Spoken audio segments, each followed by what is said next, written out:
Coup de sifflet pour la fin du match qui opposait Nyon et Gland. La patinoire régionale se verra finalement installée du côté de Gland. Merci à nos invités d'être avec nous pour en parler. Et puis je vais commencer avec vous, Gilles Davoine. Est-ce que vous pouvez nous présenter ce projet en quelques mots ? En quelques mots, c'est surtout qu'on est au tout début. C'est la première étape. C'est vraiment la toute première étape, mais c'est une étape importante. Mais c'est la toute première étape. Peut-être revenir, je comprends l'introduction avec le coup de sifflet, le match, c'est chouette comme introduction pour une patinoire, mais j'ai pas eu l'impression qu'il y a eu un match. Alors au contraire, je pense que c'est important de dire que dès le début, on s'est entendu pour dire que on allait vraiment travailler ensemble avec Nyon, avec le HC Nyon aussi, pour faire en sorte qu'enfin il y ait une patinoire régionale qui puisse prendre place dans notre district. Et l'idée, c'était vraiment ça. C'était vraiment pas le match, la guerre entre Nyon et Gland pour savoir où elle allait être. L'important, c'était qu'il y en ait une.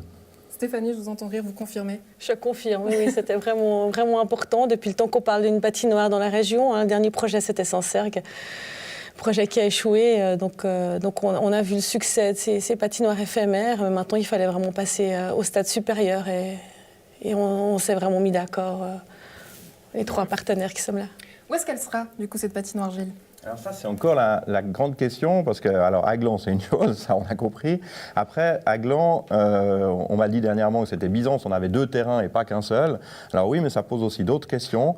On va justement devoir faire quelques pré-études pour savoir un petit peu sur quel des 2 terrains c'est le mieux de mettre cette patinoire. Il y a Montely, qui est l'endroit où nous avions projeté à l'époque de faire cette fameuse piscine couverte, qui peut accueillir cette patinoire. Et puis, il y a le terrain qu'on aime, les Pommiers, qui est un terrain qui se situe dans le centre sportif. On a racheté il y a 3-4 ans ce terrain, qui est donc côté Lausanne du centre sportif, où actuellement il y a des pommiers. Il y a 20 000 m², donc il y a une grande place.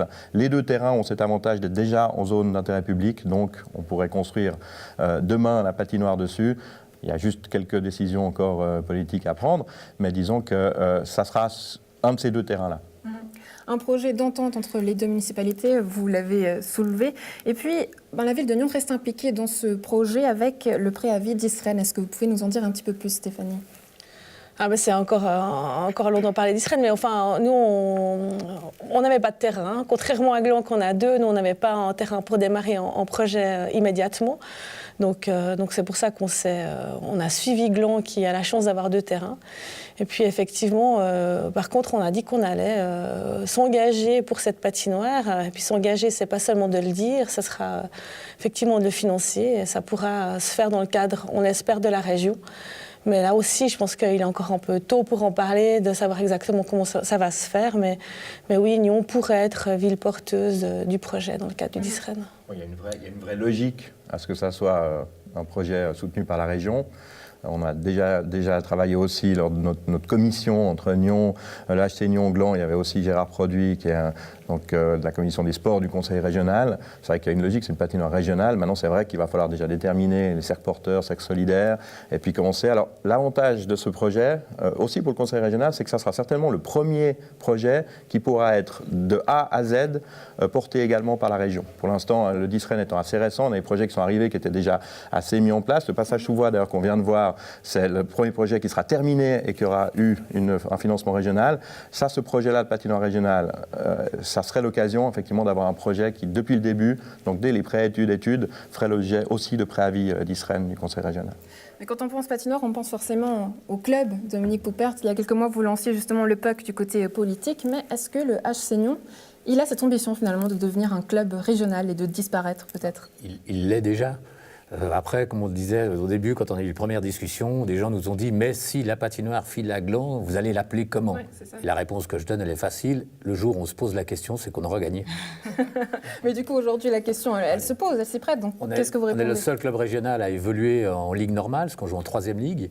Et c'est clair qu'aujourd'hui, pour jouer au HC Nyon, il faut être motivé, puisqu'on joue un match par semaine le dimanche soir à 21h à Morges. Donc on rentre chez soi à 1h du matin. Donc on a de la peine à trouver des joueurs. On a beaucoup d'avantages grâce à sous-jacent Paléo qui nous aide, puisque c'est la structure. Au départ, le club a été fondé par qui on sait. Donc il y a vraiment un vrai club, une structure. Ça me fait toujours rigoler, parce que quand je suis rentré dans le club, je me suis aperçu que c'était un club de 4e ligue à l'époque, mais qui avait une structure de première ligue. On a un budget, mais ça, c'est la mise en place, notamment de mon prédécesseur, Stéphane Piton, qui a fait un travail fantastique. Et ce qu'il faut relever, c'est que si on est sur ce plateau aujourd'hui, je pense que sans la patinoire de Nyon actuelle de Rives, on ne serait jamais en train d'en discuter, parce que tout est parti de là en réalité. On s'est rendu compte que, point de vue budget, c'est plus si cher. On parle de 20-25 millions de budget. Aujourd'hui, on n'est plus du tout dans ces chiffres. On parle de budget de fonctionnement d'1 million. Ça a complètement explosé dans l'autre sens. Et une patinoire raisonnable aujourd'hui, alors ne coûte rien, ça ne serait pas très juste de dire ça non plus. C'est de l'argent public, c'est clair. Mais par rapport à l'intérêt, et puis en plus, à Gland, à Coppet et à Nyon, on refuse des gamins sur la glace. À Gland, du coup, ça vous convient? En Gland, ça me va. De toute façon, on avait tout de suite dit avec Daniel Blaha, quand on a discuté, on a dit, nous, elle soit d'un côté ou de l'autre, du moment qu'on puisse jouer au hockey. Parce qu'à l'heure actuelle, on ne s'entraîne pas, nous. On n'a pas de glace. Comment ça fait partir, du coup, le temps entre les équipes sur cette glace? L'équation est facile, parce que ce qui est compliqué, on voit le cas à Lausanne aujourd'hui, quand on n'a plus assez de patinoires, on ne sait pas comment répartir. Aujourd'hui, on n'a pas de patinoire. Donc demain, il y aura à peu près, si on prend les patinoires classiques, 1000 heures de glace. 1000 heures de glace, c'est 10 fois, enfin pas 10 fois ce qu'il faut, c'est 2 fois trop pour un club. Donc il y aura des heures de glace et c'est important, et c'est dès le début du projet, on est, comme on l'a dit, très au départ du projet, l'idée c'est vraiment de garder ce côté public, que les écoles y accèdent. C'est pas du tout l'idée de créer une patinoire de club, c'est pas ça, c'est vraiment une patinoire de district. Et la répartition des heures de glace sera très probablement un peu ce qui se fait aujourd'hui, avec une répartition entre école, public et club. Des spectacles aussi peut-être, Stéphanie? Est-ce que ça vous tenterait de voir ça, des spectacles? Oula, ça vous mettez dans plein son, on a vraiment parlé club. Je ne sais pas, il faudra voir quelle est la configuration de cette patinoire.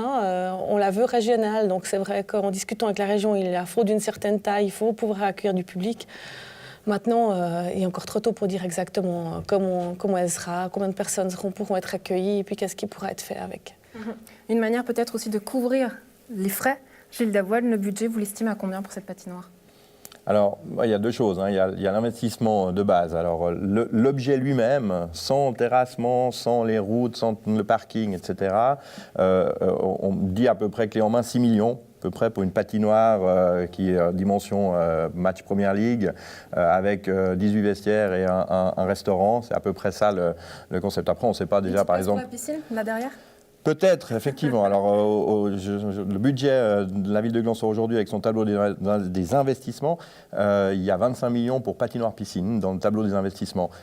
Donc, effectivement, l'idée, elle est là, mais... Une pierre de coups. Oui, mais il faut faire attention. Il ne faut pas que la patinoire régionale, qui a justement ce côté régional, alors que la piscine sera glandoise, on ne va pas faire une 50 mètres, il y a une logique à faire les deux projets en même temps, mais il ne faut pas que ça soit forcément le cas. Parce qu'il ne faut pas que la patinoire régionale, qui est maintenant bien partie, et puis qui a justement d'autres financements, d'autres intérêts, avec 5 porteurs, Nyon, Gland, peut-être d'autres, on devra le déterminer, ça serait bien qu'il y en ait aussi d'autres villes dans le cercle porteur, Rolle, pourquoi pas, Prangin, etc., soit après, quelque part bloqué, et puis en attente d'un projet qui serait glando-glandois. Donc ça, c'est pas ce que je veux. Il y a une logique, mais la piscine, on peut aussi la faire plus tard, on verra ce qu'il en est. Mais c'est clair que la piscine était dans notre programme de législature, elle est dans notre tableau d'investissement. Été refusé. Donc concrètement, en 2 mots, comment est-ce que vous comptez maintenant convaincre? Alors moi, je suis toujours parti de la même théorie, c'est de dire que la piscine a d'abord été refusée parce qu'il y avait 1,5 point d'impôt qui devait lui être affecté sur une augmentation de 4 points qui a été rejetée par le peuple.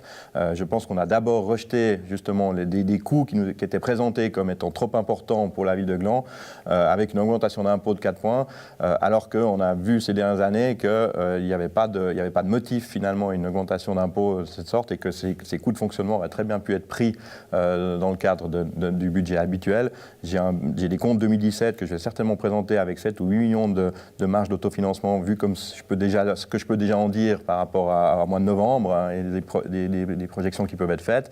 J'ai un budget 2018 qui est équilibré avec environ 4,5 millions de marge d'autofinancement. Donc tout ça reste dans les chiffres, mais concrètement, pour convaincre sont les chiffres, oui, mais pour moi, ce sont les chiffres qui ont posé problème en premier lieu. Je pense que si on dit, d'ailleurs, le conseil communal nous a toujours suivis, c'est vraiment après un référendum population, et je connais bien le référendaire sur la piscine, il fait partie d'ailleurs du GDG, de mon parti politique, et il y avait vraiment uniquement cette logique de dire, on avait dit dès le départ que cette piscine se ferait sans augmentation d'impôt, et puis au dernier moment, on a dit il y a une augmentation d'impôt liée à la piscine, du coup, référendum, et c'était logique, j'aurais été à sa place, j'aurais fait pareil, on lui avait toujours répondu, il n'y avait pas d'augmentation d'impôt, et tout à coup, on était 21 au dernier moment. Et c'était vraiment ça le nœud du problème, parce que s'il n'y avait pas eu cette augmentation d'impôt, il n'y aurait pas eu de référendum, et le conseil communal avait donné largement son accord à cette piscine. Donc c'était vraiment une question de chiffres, et donc j'ai vraiment l'intention de revenir d'abord avec des chiffres, mais évidemment aussi avec un projet qui sera séduisant et qui sera évidemment pas non plus le même que celui qu'on avait présenté. Un projet qui glisse. Donc merci pour ces précisions à tous.